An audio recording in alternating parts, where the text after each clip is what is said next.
Estou aqui no dia 24 de abril, semana maravilhosa, com a minha pomada Glostora no cabelo, para poder fazer uma live exclusiva, somente eu. Hoje vou brilhar mais do que o Luiz Café. Vai nada! Achou errado, otário!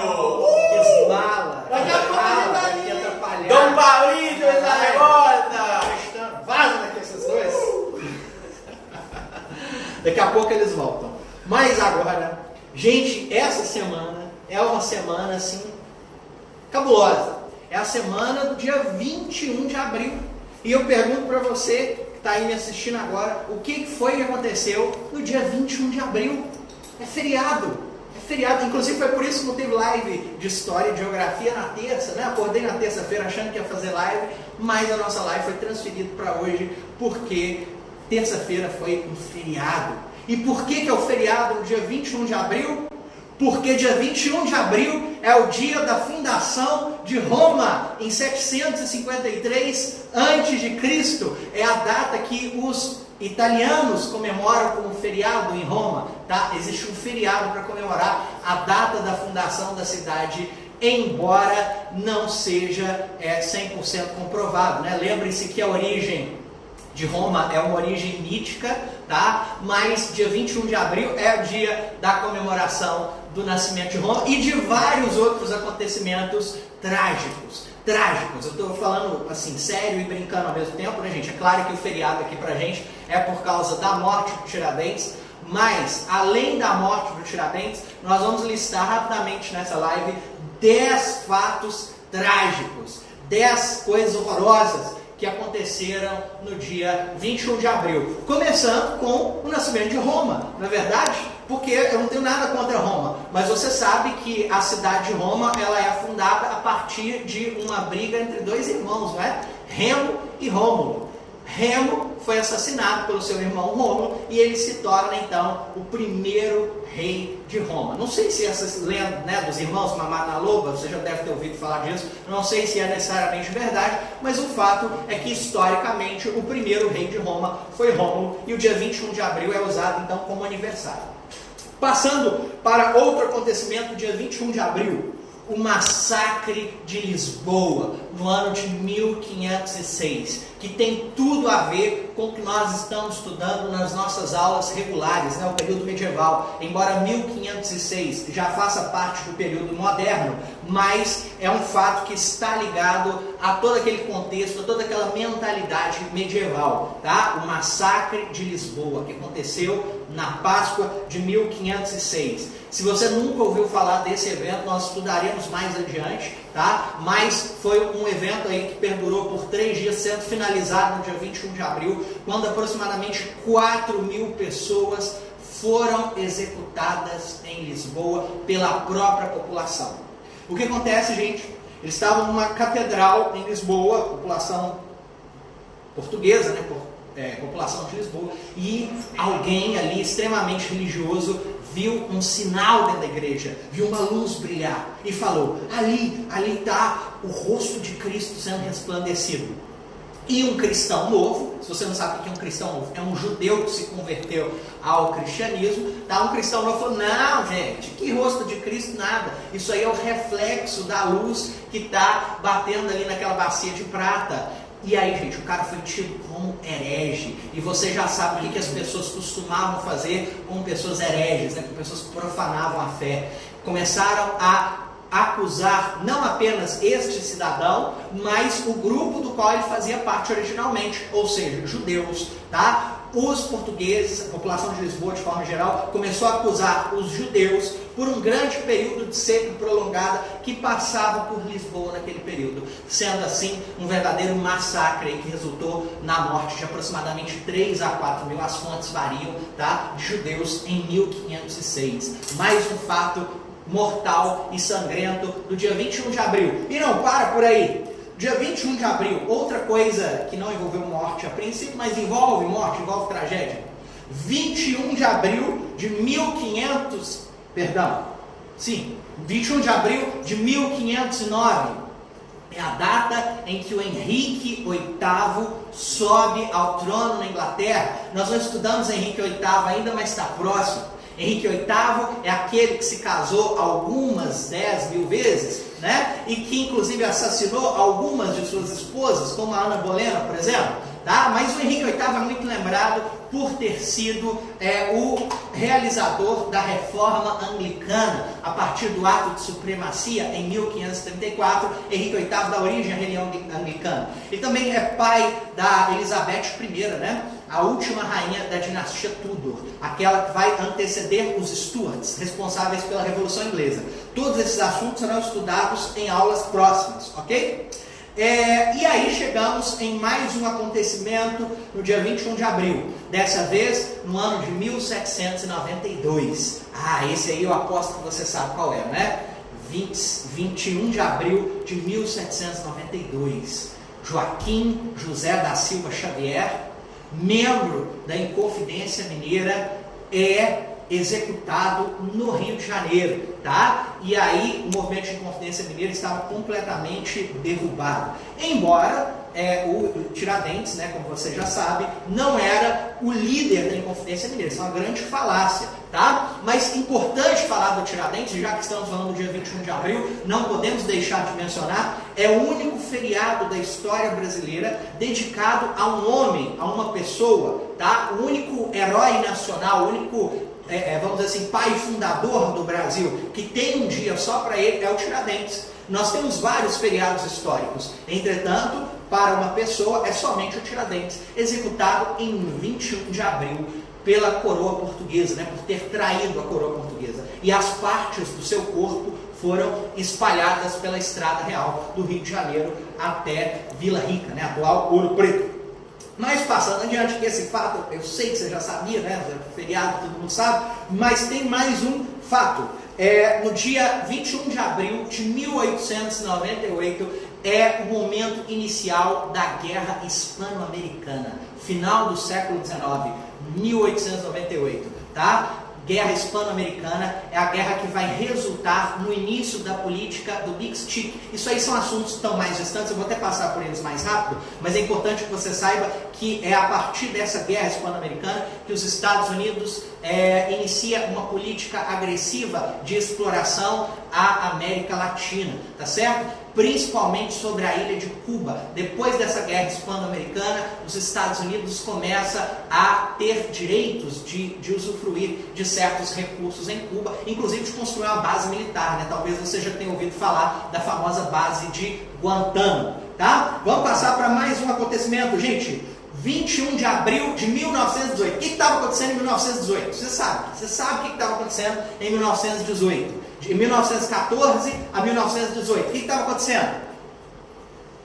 Alguém acertou? Ed? Ou está o comentário desativado? Não, está ativado ainda. 21 de abril de 1918. Bem no meio da Primeira Guerra Mundial. Tá? O que vai acontecer, gente? A morte de um dos heróis da Primeira Guerra Mundial. Herói para o seu país. Tá? Herói para a Alemanha.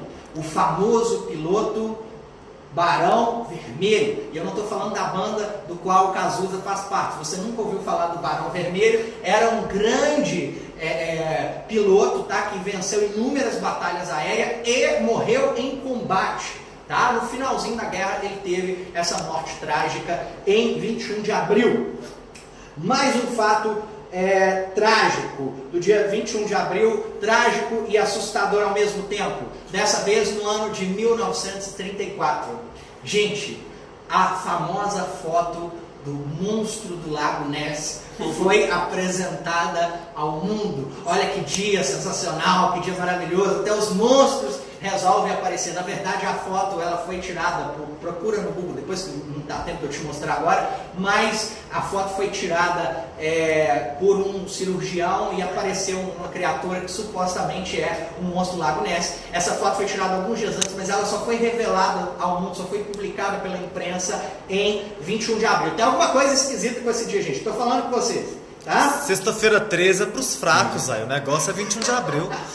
21 de abril. Tem mais coisa. Um dos piores acontecimentos da história do Brasil. Estou zoando, calma, brincadeira. Mas no dia 21 de abril de 1960 aconteceu algo que você ouviu falar essa semana, provavelmente, né? A famosa inauguração de Brasília aí no 4º ano do governo de Juscelino Kubitschek. Mas calma que pode piorar. E esse próximo fato eu vou só citar, hein? 21 de abril de 1971, inauguração da TV Globo de Brasília. Bom, não preciso falar mais nada, vamos passar para o próximo. 1985, 21 de abril, a morte do primeiro presidente eleito após a ditadura militar. Não eleito pela população, eleito indiretamente.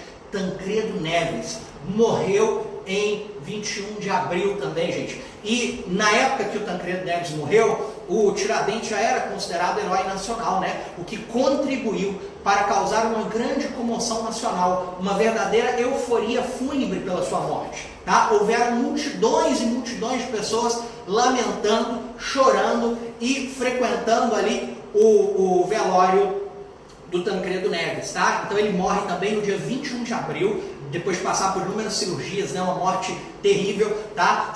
Antes de tomar posse. Ele não chegou a assumir a presidência no nosso país. E em 2019, portanto, ano passado, no dia 21 de abril, aconteceu uma série de atentados no Sri Lanka, tá? Atentados que foram assumidos pelo Estado Islâmico e por grupos fundamentalistas islâmicos. Atentados que ocorreram também na Páscoa, tá? Assim como aquele lá de 1506 que eu citei no início da live. Então, assim, são muitos acontecimentos de 21 de abril trágicos. Tem um que não é trágico, tem um que não é trágico. O nascimento da nossa querida Rainha Elizabeth II da Inglaterra, também foi no dia 21 de abril, tá?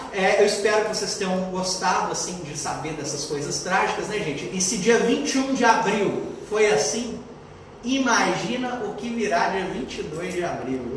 Dia 22 de abril acontece coisa muito pior. Mas tem gente que sentiu essa energia, parece, que o dia 21 de abril é que é problemático, né? Eu tô brincando, gente, eu não acho problemático. Às vezes você tá fazendo aniversário 21 de abril. Eu, por exemplo, faço aniversário dia 21 de abril. Não faço, mas enfim. Gente, o que acontece? Em 1934, um músico brasileiro chamado Lamartine Babo, tá? Ele tentou trazer a conquista do Brasil para o dia 21 de abril através da música Quem Foi Que Inventou o Brasil. E se você está aí na sua casa, assiste Quem Foi Que Inventou o Brasil, porque ele vai dizer que Cabral inventou o Brasil no dia 21 de abril. E não era nada, né? Era 22 de abril, um dia depois. Então, gente, obrigado pela atenção, um grande beijo e até mais. Olá, olá, Dom Pablito está aqui novamente. Ô, gente, pelo amor de Deus, se você sobreviveu ao dia 21 de abril de 2020, nada vai te matar, nada vai te tirar do seu lugar de conforto. Olha só, você está aqui depois do dia 21 de abril de 2020, é um combo de tragédia, né? E você está aqui firme e forte, assistindo a live, estudando, mesmo em meio ao... Sabe aquele meme do fogo? Você já viu esse meme que tem uma pessoa assim dentro do quarto, tem um fogo tomando conta, a pessoa está assim, de boa? É você. Você está de boa, você é uma pessoa plena. Você precisa apenas de você mesmo para se sentir bem. Não é mesmo? Então, agora você vai se concentrar e esquecer toda essa tragédia, que eu sei que é um pouco difícil, para a gente focar aqui no nosso tema do português, a querida e maravilhosa variação linguística, né, gente? A gente espero que vocês já tenham assistido a aula de variação linguística, acho que ela foi ao ar ontem ou foi na semana passada. Então vocês já estão aí mais ou menos inteirados deste assunto, já sabem do que se trata, né? A gente sempre diz aí que um bom falante do português não é aquele que adota apenas a norma padrão, a norma culta o tempo inteiro. O bom falante do português é aquele que é capaz de variar a língua para caber dentro dos contextos, dentro dos objetivos, tá? Então a gente já falou de preconceito linguístico também, a gente precisa abandonar esse preconceito de que o português, de que a língua, ela tem apenas uma forma, que é uma forma correta. Não, a gente tem diversas maneiras e que se elas existem é porque isso tem um propósito, tá? Então a gente vai falar sobre variação linguística e aí todos aqueles nomezinhos lá que a gente falou, variação diastrática, variação diafásica, eles não são o mais importantes. O que eu quero mostrar para vocês? A aplicação dessa variação em textos mistos, né? A gente já falou de textos mistos também. São aqueles textos que têm uma linguagem não verbal e uma linguagem verbal. Então é um misto aí de palavras e imagens, beleza? Então a gente vai ver alguns casos aqui de variação linguística aplicadas ao texto. Por quê? As provas, né? Tanto do Enem, quanto as que você faz aqui no Cromos, elas não vão cobrar de você uma nomenclatura, ou seja, qual é o nome dessa variação linguística? é muito difícil a gente ter uma questão assim.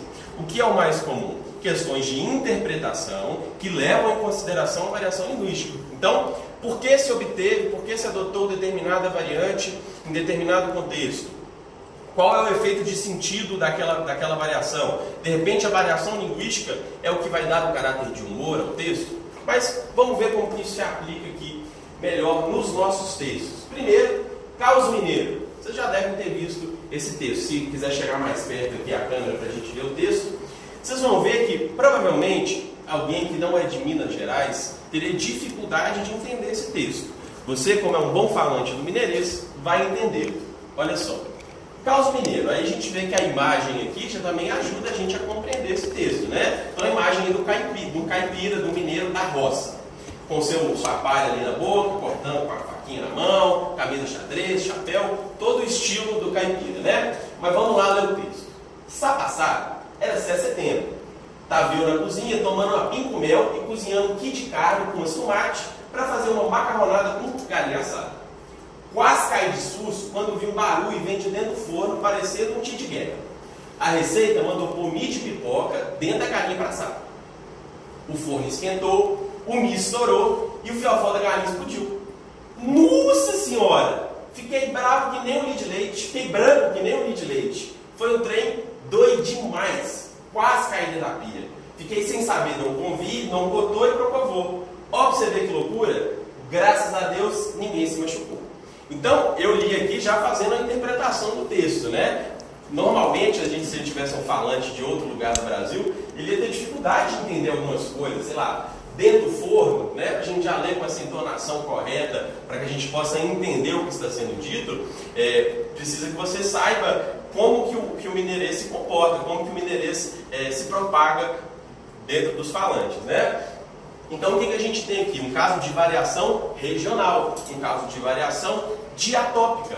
Ou seja, o que caracteriza esse modo de falar aí é o local do falante, que é um falante mineiro, é um falante que adota o mineirês, como a gente chama o dialeto, né? O próprio título, nesse caso aí, já dá de bandeja pra gente o tipo da variação. Se é caos mineiro, é óbvio que é uma variação regional, é óbvio que é uma variação que leva em consideração o local do falante, beleza?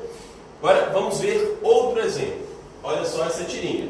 Então, o que a gente tem aqui? Um médico, né? Como que a gente consegue perceber isso? Até pelo instrumento que ele está utilizando. Nem sei o nome desse negócio, mas o negócio que o pessoal coloca os médicos. Estetoscópios. Isso. Tá?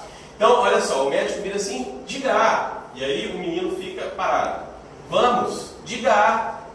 Oxente, moço, o senhor é médico ou é professor? Você sabe que eu sou nordestino também, né, gente? Sou mineiro, nordestino e um pouquinho colombiano. Aqui tem um mix de cultura.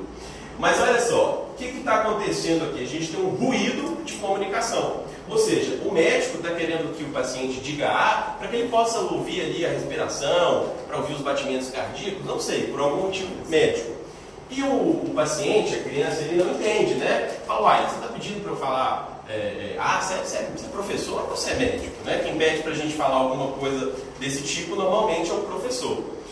E aí a gente consegue perceber, por algumas características, por algumas marcas dessa última fala, que também trata-se de uma variação regional. Principalmente ali o oxente, né? O oxente que vai ser característico do Nordeste. Também com essas terminações aqui, né? Omitindo o senhor, o professor. Então tudo isso traz uma marca, uma característica dos nordestinos. Então uma variante também regional. Isso contribui para o aspecto humorístico da tirinha.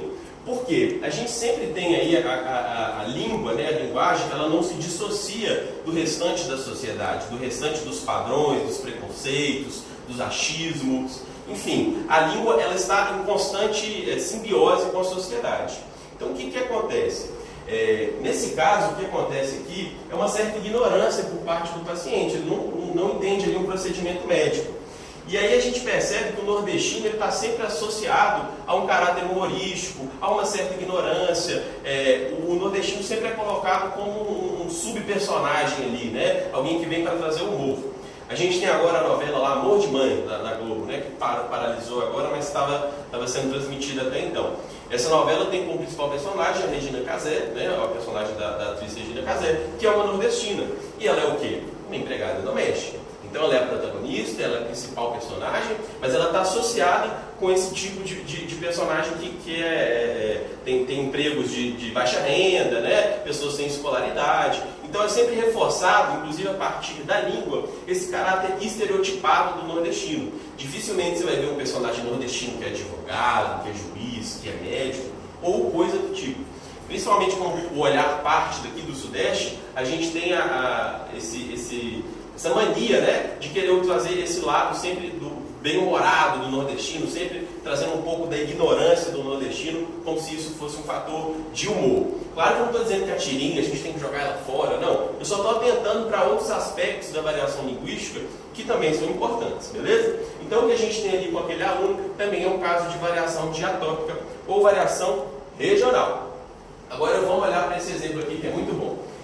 Mentirinhas. Evolução da língua. Aqui as situações são as mesmas, né? Então, situação aí de paquera, um menino conversando com uma menina. 1940, como isso acontecia? Vossa mercê me permite um galanteio? És bela, tal qual uma petúnia. E aí ela responde, sois muito abusado.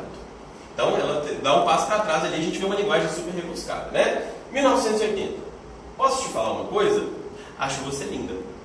Para, meu irmão está olhando. Então aqui ela já não diz que ele está abusado, mas ela coloca um impedimento, né? E a língua também mudou, ficou menos formal daqui para cá, 1980. Agora, como que é em 2010? Como que isso acontece hoje em dia?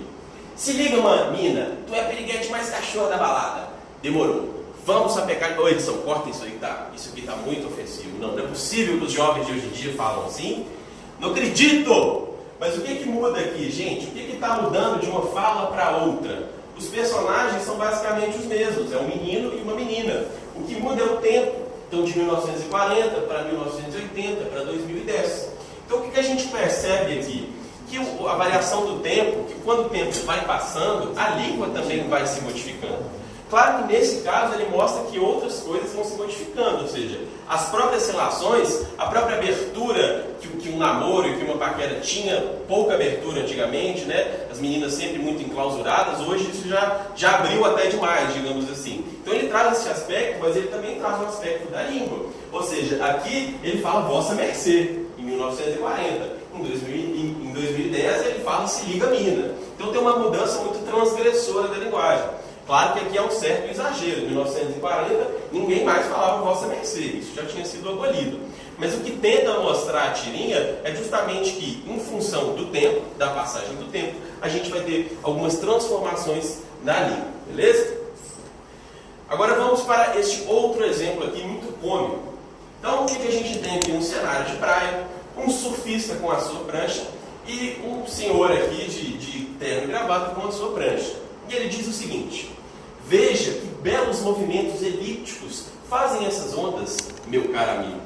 Pegá-las-emos nesse instante ou mais tardiamente? Então é aquilo que eu tinha falado para vocês lá no início. Nesse caso aqui, o falante adota uma linguagem muito padrão. Então, desse ponto de vista da gramática, a linguagem está correta, ou quase correta, porque esse nesse deveria ser nesse, mas tudo bem. Então, do ponto de vista da língua padrão, da gramática, está correta. Mas a linguagem que ele adota aqui está muito distante da situação, de uma situação de praia. O que também é demonstrado pela roupa, né? Ele está com uma roupa que também é inadequada para o contexto. E eu sempre faço essa comparação com as roupas. Então, a gente tem, para determinados contextos, a gente deve usar certas roupas e a gente deve usar certas maneiras de falar também. Então, o que a gente vê nesse caso aqui, o que gera um efeito de humor, é uma linguagem muito rebuscada, muito padrão, e que não se encaixa no contexto de uso, beleza? Então, o que a gente tem aqui é uma abordagem, uma tirinha, uma charge, que vai trazer para a gente um aspecto da variação situacional, que vai falar aí justamente desses aspectos de formalidade e de informalidade da língua. Nesse caso, a língua está muito formal para o contexto em que ela está sendo utilizada. Tá? Agora, vamos para esse exemplo aqui. Vou utilizar esse aqui que eu acho que está mais dentro da vida de vocês. Então, um pai e a mãe falando com seu filho. Achamos que você passa tempo demais batendo papo na internet. E aí o filho responde uma linguagem que a gente conhece como internetês. Então, o não é verdade, depois um emoji ali, né? Esse Hzinho que a gente coloca para demonstrar que o E tem acento. Uma série de características do internetês. O O que está demonstrando aqui? Que esse falante passa tanto tempo utilizando o internetês que ele tem dificuldade de não utilizá-lo em outro momento, né? Inclusive a fala dos pais ajuda a gente a compreender isso. E aí, que tipo de variação é essa? É uma variação dos grupos sociais, é uma variação social. Por quê? O que a gente chama também de diastrática, né? Então, o convívio entre o grupo social que convive na internet gera uma forma de falar específica desses falantes. Assim como a gente fala de advogados ou de outros grupos sociais que possam gerar uma forma de falar específica. Então, o que a gente tem aqui é uma variação diastrática, uma variação social, que acontece em função da convivência entre determinados grupos sociais. Nesse caso, o grupo social que convive na internet. Agora, para a gente finalizar essa variação linguística, vamos resolver esse exercício que vocês vão ver melhor como que isso é cobrado e como que vocês já estão aptos a realizarem questões voltadas para a variação linguística. Aqui é uma questão do Cefet, tá? Se não me engano foi do Cefet de 2018. Então a gente tem aqui uma cartilha, né, um anúncio publicitário que diz assim: hoje, estreia no Brás, Circo Liliputiano e Cidade dos Anões. E aí o que a gente tem aqui é uma série de palavras, se vocês prestarem atenção com um olhar mais atento, uma série de mudanças na grafia das palavras, ou seja, na forma de registrar essas palavras. Por exemplo, estreia com um apóstrofo aqui, a gente tem estreia com acento aqui, sem o i, a gente tem uma crase aqui que está colocada para o lugar que hoje seria errado, a gente tem pôneis, que seria pôneis sendo escritos com y, a gente tem funções, né? Escrevendo aqui funções. Então a gente tem uma série de grafias, de palavras que não acontecem mais hoje em dia, que a gente não vê no nosso dia a dia, que a gente diria hoje que está errado. Então presta atenção o que o comando vai te dizer. No anúncio publicado em 1939. Então a gente já te dá ali uma referência histórica, uma referência temporal. As diferenças de grafia, ou seja, do modo de representar a palavra, em relação à língua padrão atual, revelam o quê? Pessoal, pelo amor de Deus, o enunciado te dá a resposta. Ele fala de 1939 e ele fala de língua padrão atual. Então, a única coisa que pode justificar essa mudança aqui é o passar do tempo, tá? É uma questão histórica diacrônica.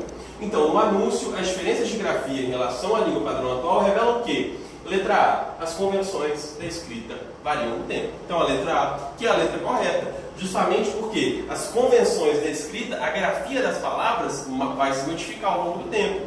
Lá na nossa aula a gente falou da palavra farmácia, que era escrita com PH, a gente tem um acordo ortográfico que mudou isso em 2009, então a gente não tem, por exemplo, o trema mais sendo utilizado no português brasileiro, e assim por diante, né? Então, com isso eu encerro aqui a minha participação, vou passar a bola lá pro Guilhermo Prada, fala comigo! Eu só queria falar que o Marlindo, ele tá com inveja do meu cabelo, tá? E fica falando coisas na internet.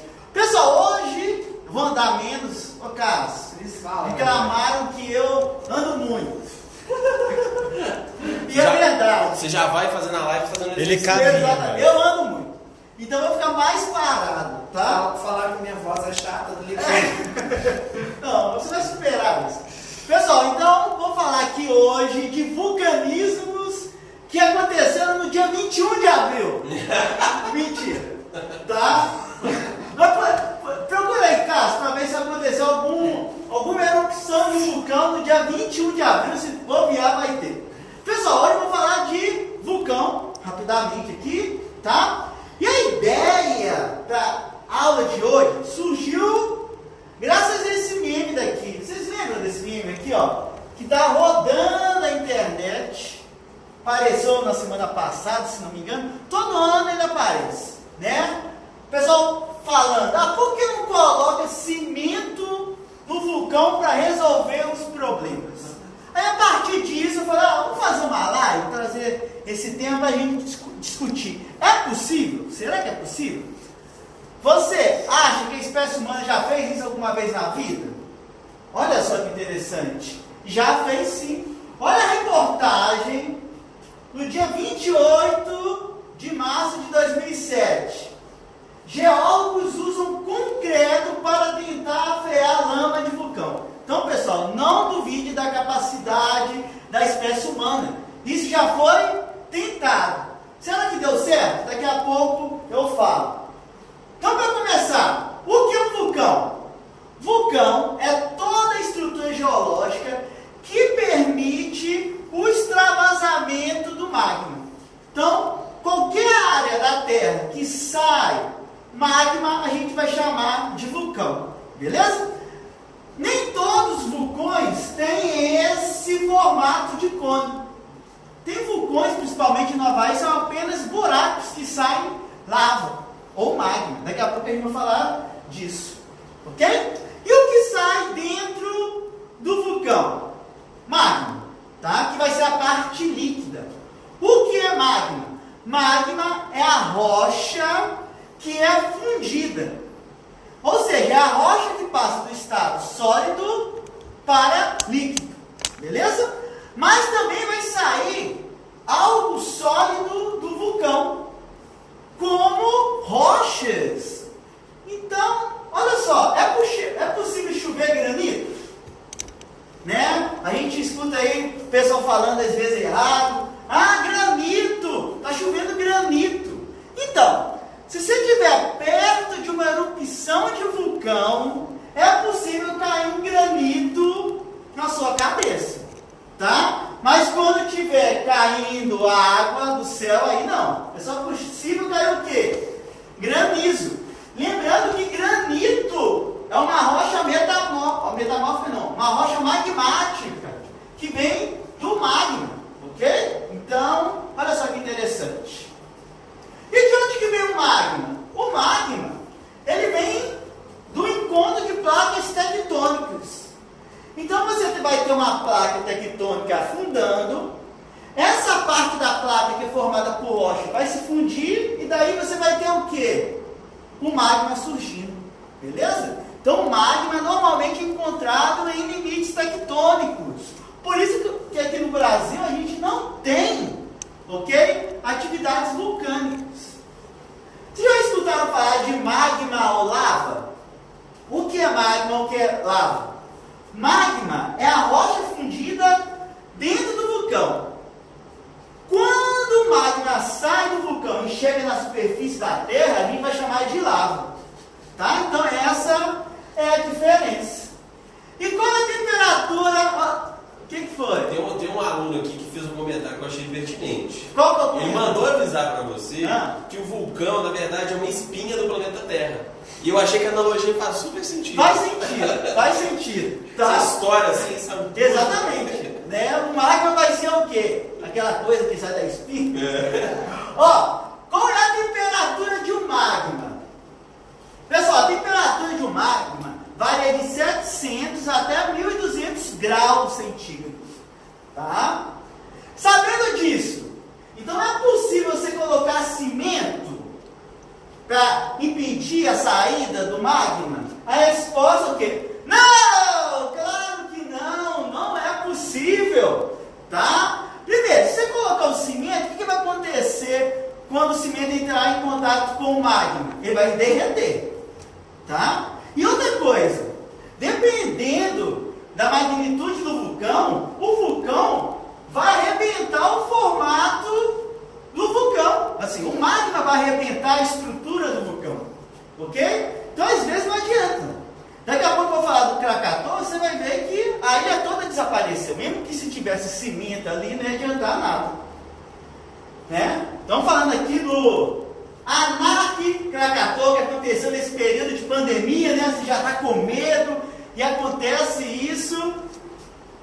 A gente vai ter, então, o Anak Krakatoa. Pessoal, nessa linha tracejada aqui, ó, era o tamanho original do vulcão Krakatoa.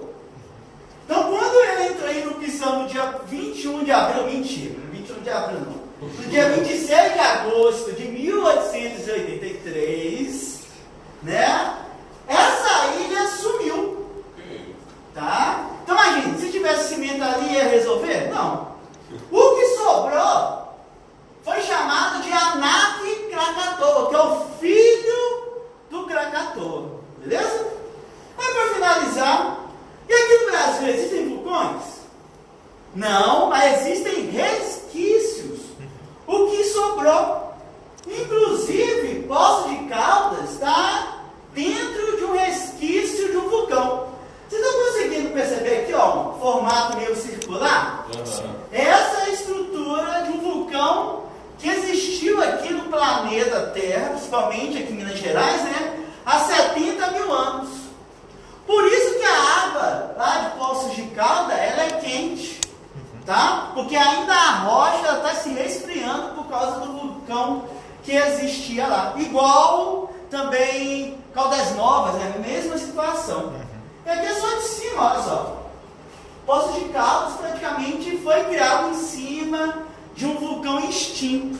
Beleza?